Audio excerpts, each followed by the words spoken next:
2 years ago, if I asked you where you would be today, what would you say?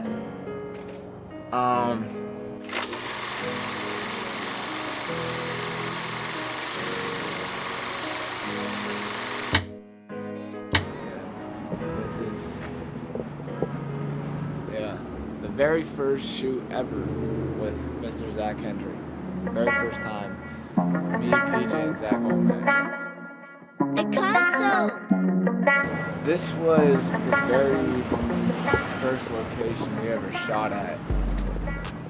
This is where we walked over here, signed the signature, walked over here, and I got jumped right here. Yeah, I'm out of luck. I'm a real star. And Zach made it. I didn't even realize what we were capable of without having thousands of dollars. I mean, he pulled up with a bucket to dunk your head in and take videos of Tyler underwater, right? And he had this idea where we would put the camera up to the sky and then transition to having Tyler in a different spot. I mean, it was really amazed me. I don't think I would be into videography and photography as much as I would be now if I didn't go to that shoot.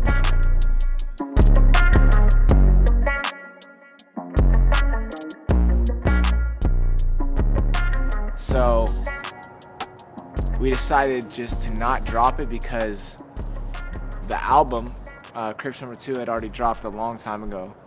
So we just decided it would be kind of out of place to drop it. Looking back, kind of wish I dropped it, but yeah, the video never released. Welcome to Go Bad. That was YouTube-ish. This is where a lot of the video was filmed. There's someone in there. Anyways, we filmed everything pretty much around here. We got up on the roof with these trash cans here. These are the same trash cans from like 2 years ago. We backed Zach's car in, boom, right here. Set up some trash cans next to it.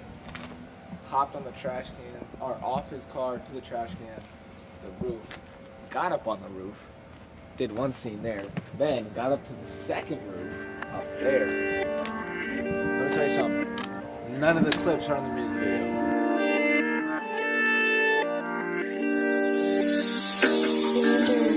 Tell me how you feel, baby girl. The album just boomed.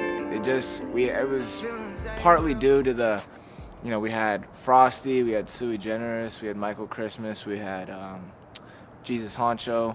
So that had a big part, but we put a lot of time and effort into it, and it was a big step up quality-wise of the music we were releasing. So I think that's where a lot of our fan base also was generated from that album. So we kind of had a lot of hype going off it, and then we released Go Bad, and Go Bad just kind of it boomed. You know what I'm saying?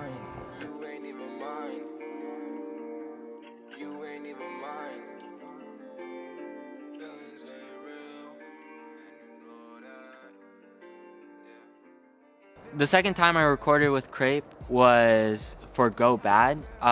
This time we actually had everything planned out. So when we got to the locations, we filmed everything, got it done. It took about maybe 2 weeks to edit, which was pretty nice. And then we put it on YouTube and got 9,000 views. The end of 2019 was a very low point in the past couple of years of my life. I think it's the same way for Tyler because we weren't doing anything musical. I mean, absolutely nothing.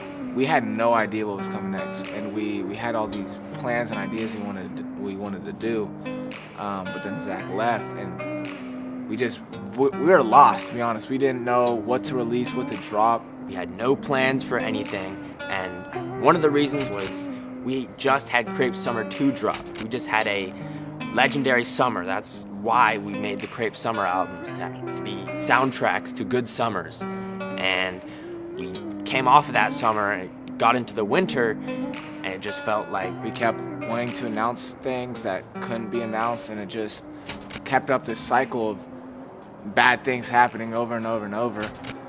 And we were just lost for a 5 to 6 month period.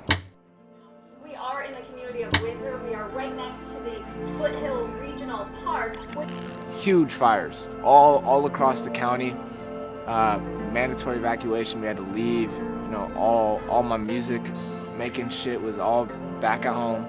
Couldn't touch any of that. We were out for 2-3 weeks. Weren't even allowed to go back home for almost a month because the fires were just all around the areas. And so I started thinking like, wow, nothing is happening. There is nothing to do right now, and there's nothing I can do about it, right? I can't go back to my house. I can't go find people because we're evacuated. That was when it really hit me that we were not in a good place. So after recording in Santa Cruz, we had a couple of weeks until winter break. I came back for winter break, and then we went and recorded for Save Me. But why wasn't the video posted? There are quite a few reasons. It'd be a little too complicated and a little too boring to explain right now. We don't talk about that.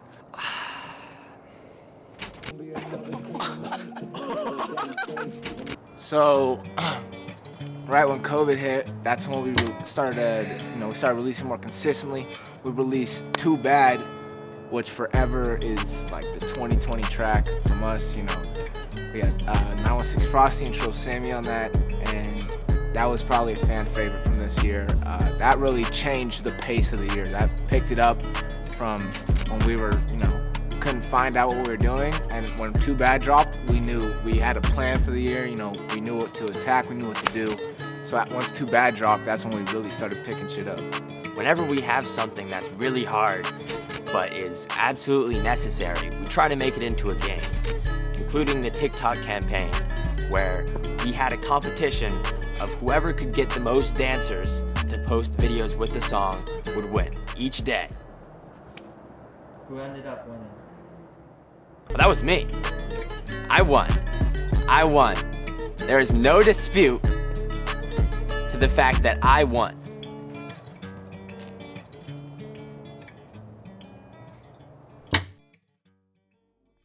So when COVID hit, it was about a month later, Tyler sent me a song. The Heartless Era. I recorded it over a couple weeks. I recorded the chorus there, and then I recorded one verse that day, and half a verse another day, then finished that verse and did ad-libs. So it's kind of like a process, and then it just kind of turned out like Heartless is it was one of my favorite songs. I've just heard it so much now, it's not really one of my favorites. Back then, it was really one of my favorites, so I knew we had to do a video for it. Started to study up on some music videos that I liked. One particularly is Elements by Kendrick Lamar, and I used this style called vignettes, and I wanted to put that into Tyler's or Crape's music video. And so when we went to the location, we started picking out these cool looking locations, and then that's where we got all those slow moving picture kind of videos.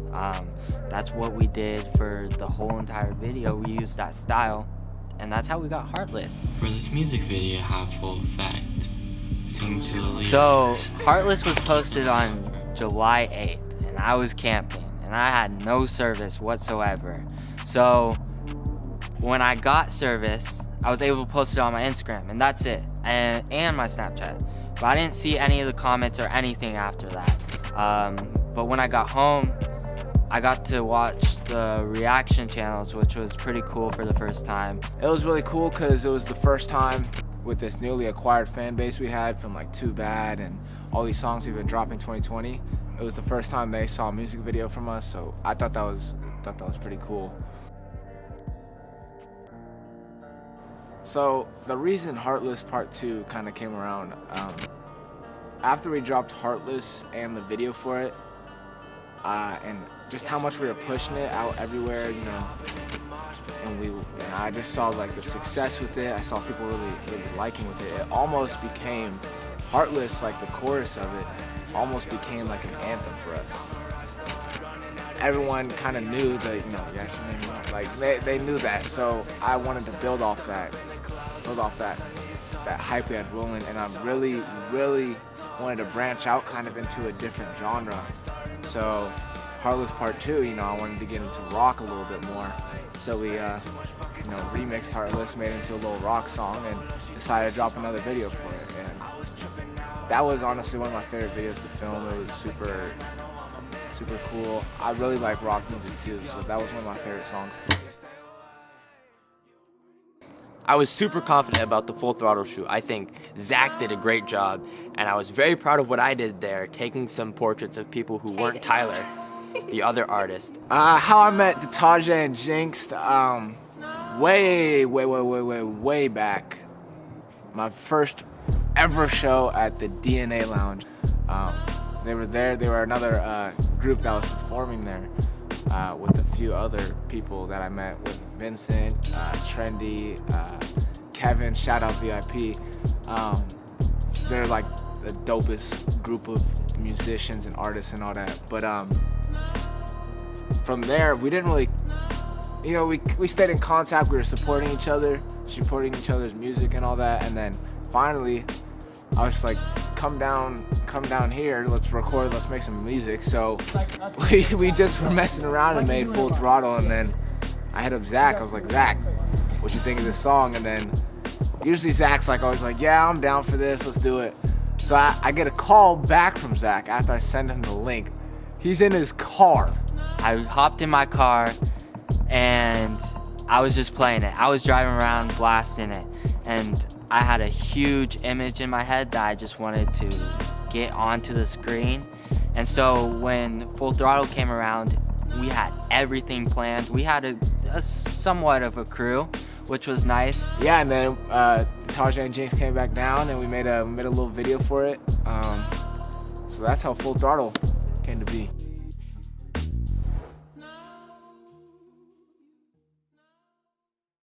Me and my producer / engineer, Nick White, he sent me a big ass pack of beats that I was just going through and recording choruses on all the beats. And this one beat kind of just resonated with me a little bit better than the other ones, and I kind of had that flow just come to my head super fast, and I recorded it, sent it back to him, and he did a little demo mix of it. And it turned out to be a song that both me and PJ really liked. So from there marks a point where we leveled up in the way we make songs, because it wasn't just Tyler going into the studio and recording something. There was so much back and forth with the managers of the artists who were featured and deciding who was going to be on the song. And for me personally, I sought out to find Paris Shadows, who is one of my big music inspirations since way back. I've been listening to him since I started listening to music, to be honest, and I thought he would really fit the song, and it was surreal doing a song with someone that I've looked up to for so long. And for PJ, you know, he was in contact with multiple managers trying to figure out which artist would do best on this track, and Bernard Jabs answered the calling, and that is how Bernard Jabs entered the song. As for Sorry X, as both of me and Sorry X are both collaborators with 916 Frosty, that is how me and her kind of came into contact. A lot of the fans wanted to see me and her collaborate on a track, which is what made Psycho so magical, because it wasn't just me and her pairing up, it was all four of us making a crazy collective of artists.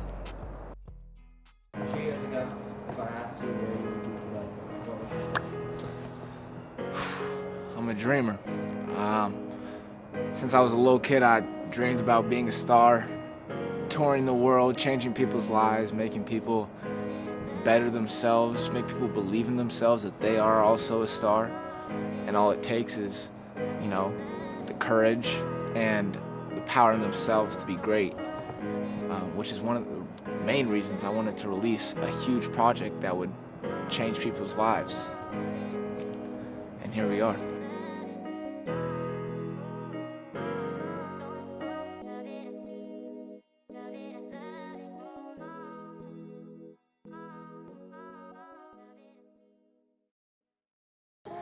I really hope that when people listen to this upcoming project, they realize that it's not just music. I mean, that is a ton of hard work, and by the time we finish the music for the project, I mean, less than 10% of the work for the project was done.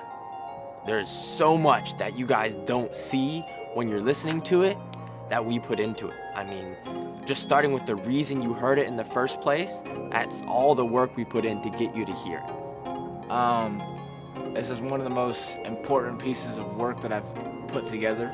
There's work that we've put in to make it happen, and there's so many aspects of it that are gonna make it special when you look back at it, 3 years after release.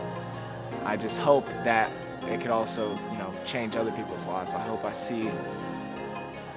see that this album made some random kid from the Bay Area want to start his music career. Shoot for the stars, never look back. Dreams are meant to be chased. Break the rules, look outside the box, and there the answer lies. When in doubt, trust yourself. It's in the stars.